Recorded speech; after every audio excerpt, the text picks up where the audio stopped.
Hey everyone, I'm Trenton Erker, owner of Seattle PPC Agency. What's following this video is a training video I created for new team members and to get them on board and understanding the Seattle PPC difference and how we do SEO and work on content differently than others. It's going to be a little rough. It's not refined. It's just me talking to the team. So it's me in true form and really talking about our difference honestly. So please enjoy. I hope it resonates with you. If it does, please contact me. Please either message me, email me, call, or just create some time on my calendar with the link below.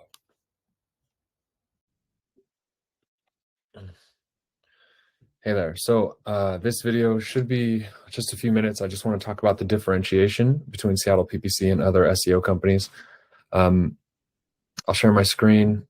I'll probably start linking to this in content outlines so that there's a quick overview so the writer, whether it's you or whoever else, can think about how to frame things. We want the messaging to be on point. We want everyone to understand like what our difference is between other companies. So how we start with this, our sweet spot is marketing for new technologies and solutions. And the reason I say that, new technologies and solutions, is because they tend to have similar problems. If you are a new solution or a new tech, you usually have trouble finding out who your audience is or even getting in front of them. So you can't really do keyword research for them because no one's looking for what you have because it's new. At least the search volume might be very low.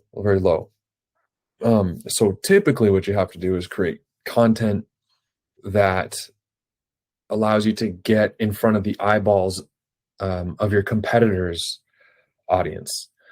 So basically meaning we want to rank for competitor services, competitor products, or competitor names. It can be tough to do that. There are strategies. One way to do it is to what I call capture demand. So we're capturing competitor demand. That's what it is.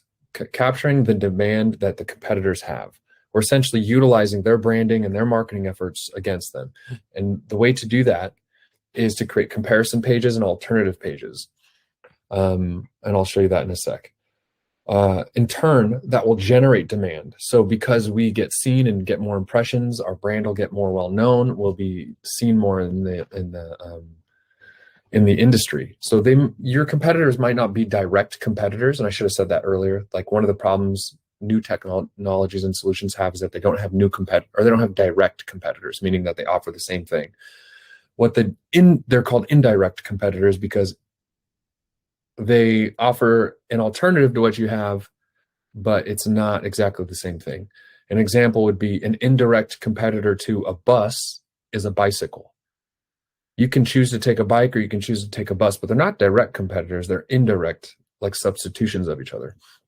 An example that I have right now is Triple Blind. Triple Blind does data privacy, and they use blind technology, blind encryption, I mean. No one else uses it. Other companies use like homomorphic encryption, tokenization, other technologies to kind of, and what's the other one? Business associate agreements, to do what blind computation does. The thing is blind computation is way better. It just no one really knows about it. And so they don't have direct competitors because no one offers blind computing. They only have indirect competitors. And so our strategy with them was to rank for things like homomorphic encryption and tokenization. And a competitor would have been someone like, not Snowflake, but I don't know, let's just say competitor A. I can't remember right now. We had to create content like competitor A versus Triple Blind, competitor A alternatives, and then talk about ourselves and all the alternatives to that competitor. And then we do competing solutions like homomorphic encryption versus Triple Blind, or homomorphic encryption versus blind computing, or privacy enhanced computation, or something like that. So you capture competitor demand, whether it be by a specific service name of theirs or their brand name, which in turn generates demand. Other things I have done is helped companies design their category. And that means that if you have something that's so new, no one really knows what it is, that's a category. I've helped companies do marketing for things that just no one even knows about. An example might have been like the first electric car or something like that.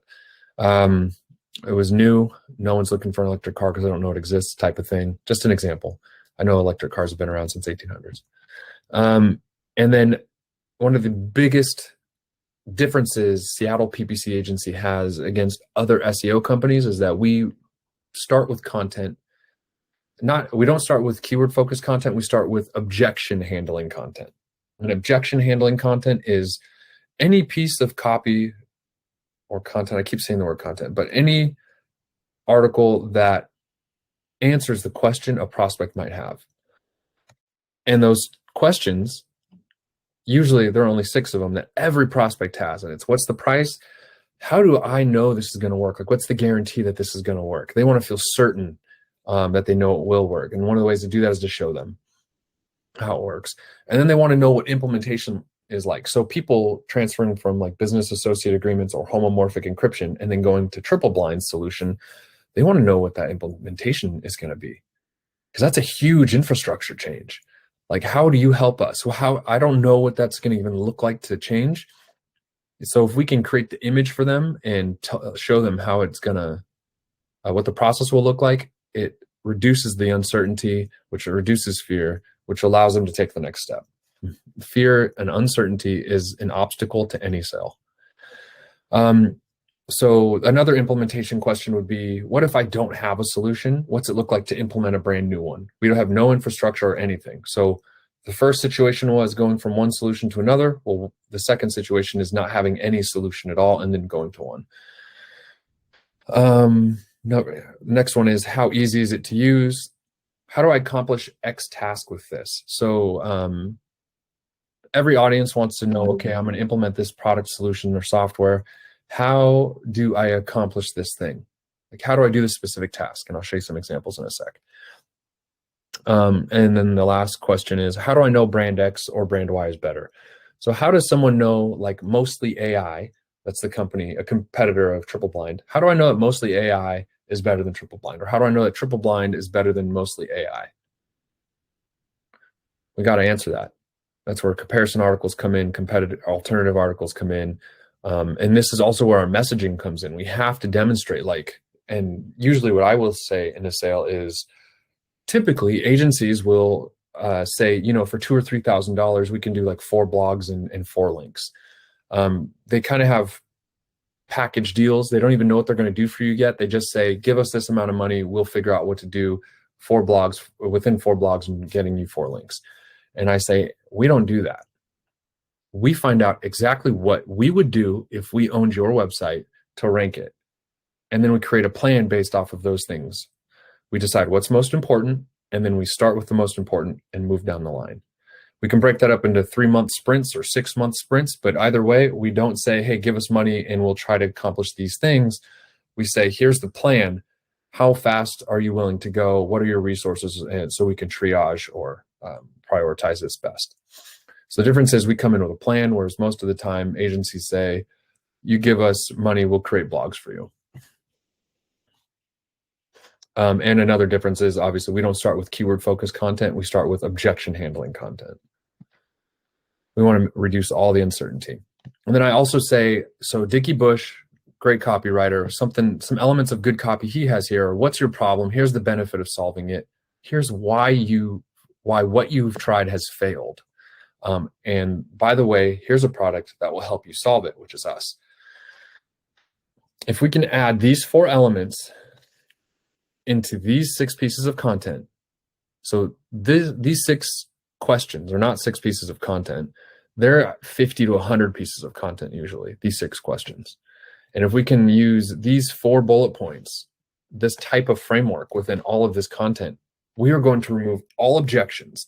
So now if anybody from our audience, our target prospect, our target audience lands on our website, it will resonate with them, everything. We're going to call them out. They'll see that we know their pain points, and they'll see that we have authority in this space and will be different because no other website is focusing on objection handling content. They're only trying to rank, and it's very obvious, especially for advanced buyers.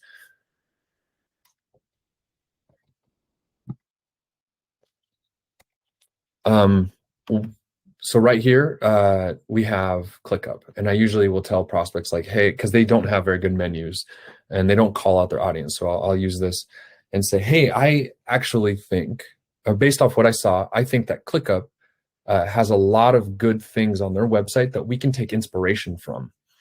And here's what I mean by that.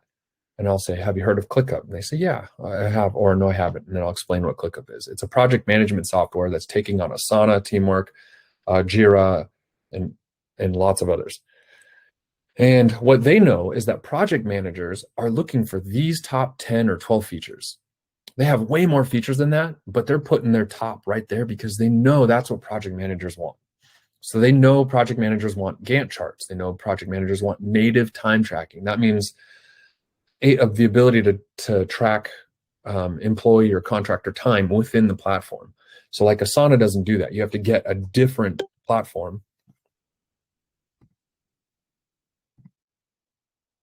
Asana, you have to get a different platform to track time, and then you have to connect the two. You have to connect like Clockify. So you got to go get Clockify, track your time, and then connect Asana and Clockify for it to work. Whereas native time tracking means it just works right in ClickUp.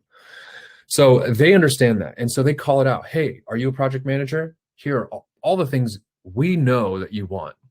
And then they say, also, if you're looking for us, we know that you are looking at our competitors. Here they are. Just check them out. Check us out versus them. So ClickUp versus Monday versus Asana versus Jira. And then I list types of content that reduce uncertainty. So like product demos. A product demo is not necessarily like a video demo. It can be just screenshots of how to do something within a task, which then answers that question, how do I accomplish X task with this? Notice that these content right here, the compare, answers this question, how do I know if brand X or brand Y is better? And then also when they click on like a native time tracker, they see how easy it is to use. These are all, I mean, a product demo can answer multiple questions. So,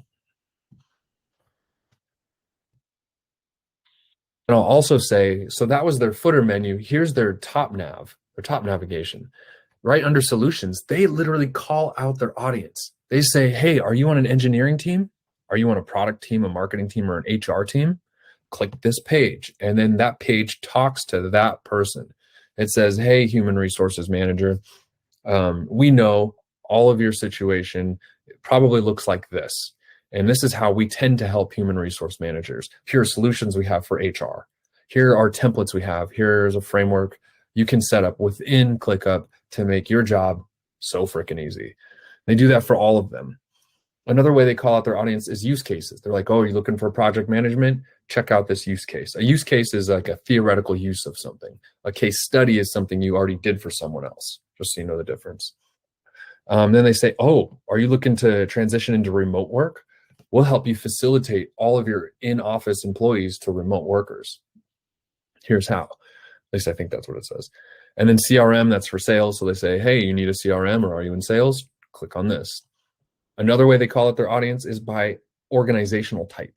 They have enterprise, startup, and nonprofit. They're not working with small businesses.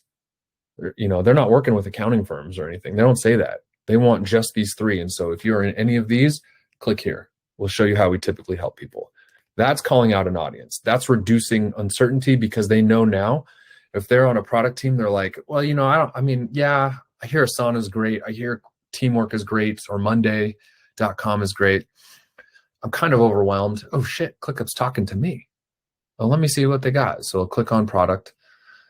And then right from there, based on what they say, I as a product marketer or product manager might say, wow, they understand this, or they don't understand this, and I'm going to move on to someone else. And that's the difference. We call out the audience. We want to resonate with them by speaking their language and calling them out, and then and identifying that we understand what you're looking for, provide all the content that answers all their questions. Don't let them research someone else by leaving your website. Let them research someone else by staying on your website. Answer all these questions. Use this framework. These 5 questions are a little different. I think they're slightly different than the top 6, but they're basically the same thing. And that's the difference I have. I kind of write that all here. I think. Generating demand for the unknown is expensive and long. That's true. I haven't read this in a long time. If you do it in the old way, do it the old way. Building trust as an unknown name and solution is imperative.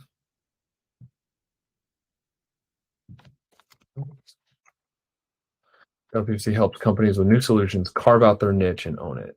Okay. So basically, we want to help people go from unknown to known, not with keyword-focused content, but with objection handling content. I think that was a good, succinct way of ending that. All right, I hope that was helpful for getting insight into our difference.